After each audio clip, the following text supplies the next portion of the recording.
Hey everybody, welcome to This Week in Magic Online Finance.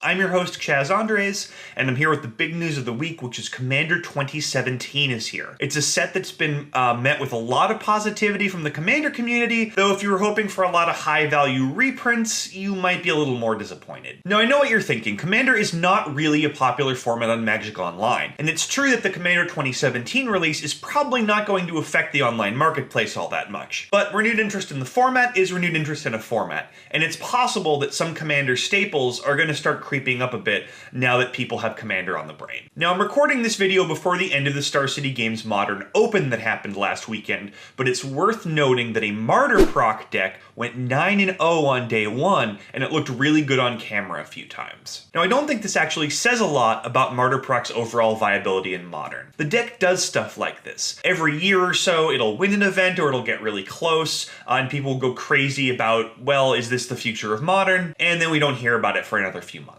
And this is worth keeping in mind as we see what happens to the Martyr proc staples over the next few days. Cards like Flagstones of Trocaire, Serra Ascendant, Ghostly Prison, these cards will probably spike, and if you have them lying around, I would sell them into that hype. It's a good deck, it's a fun deck, but I think that this result is going to stand alone. I don't think it's indicative of a future trend. Moving on to gaining ground, where the big winner this week was Nissa Voice of Zendikar. Nissa ended up gaining 6 tickets, going from 9 up to about 15. It's possible there's a new Nissa deck out there that slipped under my radar, but I couldn't really find anything. I think this is probably just a result of normal fluctuations in the standard metagame. Green-black seems up a little this week, while mono-black zombie seems a little bit down. Now, it's possible Nissa will keep gaining value, but I doubt it. When I look at the price graph, it seems to have peaked last Saturday.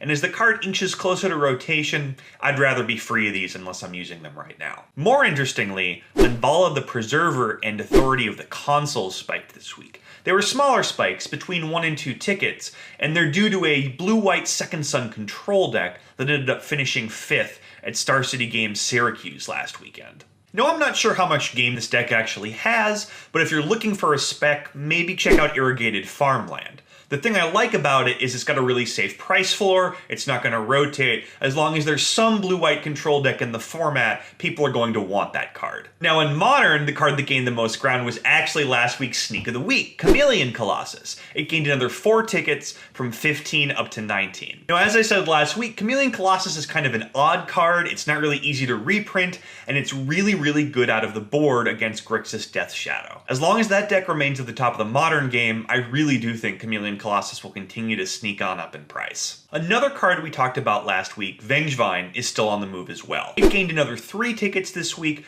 up to about 7 now, and people continue to innovate on that deck in Modern. Now, Vengevine has already spiked twice. If you're risk adverse, the ship has already sailed. But here's the thing, if that ends up being a tier 1 or even a tier 2 deck in Modern, you're looking at a 20 or 30 ticket card. Now, I'm not saying to crack open that metaphorical piggy bank and spend all that money on Vengevines, but I am saying to pay really close attention to the people innovating in the format, because if that deck takes off, you want to know about it. Now, the biggest loser in Standard was mono-black zombies as a whole. Liliana the Last Hope dropped 15 tickets, and Collective Brutality dropped 6. Now, I don't think this means mono-black zombies is finished. I think it just means that Liliana's price tag was unsustainable. You remember last week when it was 20 tickets higher than the next most expensive card in Standard? That kind of thing just can't stick around for long. So where do these cards go from here? Well, long term I'm pretty bullish on them. Liliana sees play in Modern, and Collective Brutality is one of the most important cards in the entire Modern format. But rotation is still coming. And as good as mono-black zombies is right now, Standard is just a month and a half away from changing. So for now, I'm selling. The biggest loser this week in Modern was Horizon Canopy. It was up to 60 tickets when Hour of Devastation was released.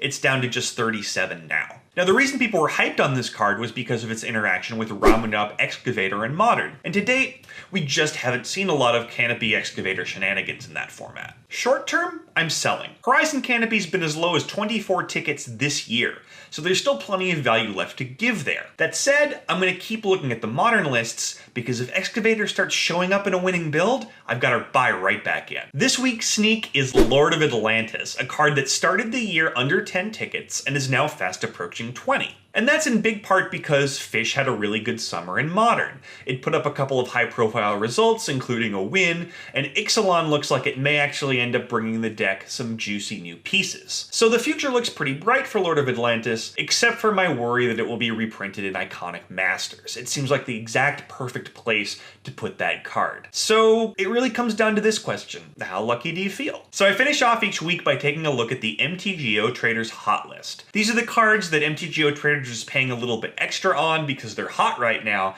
and you can find it at mtgotraders.com/hotlist or on Magic Online at hotlistbot and hotlistbot2. This week I'd like to focus on the blue dual lands. It's been a little while since Vintage Masters was released, so a lot of these cards are more expensive than they've been in about a year. Now it's worth noting that the Masters Edition versions of some of these dual lands are worth significantly more than the Vintage Masters versions. So if you don't really care as much about aesthetics, you can trade in your Masters Editions cards, get Vintage Masters versions, and still have some money left over to draft. As usual, Underground Sea and Volcanic Island are the two you want to have here. Assuming you've got the right versions, you can get about 30 tickets apiece from the hotlist bot. The other two blue duels, Tropical Island and Tundra, worth about 10 tickets apiece from the hotlist bot. That's all I got for you this week. Don't forget to like the video and subscribe to the channel for more high-quality Magic the Gathering content.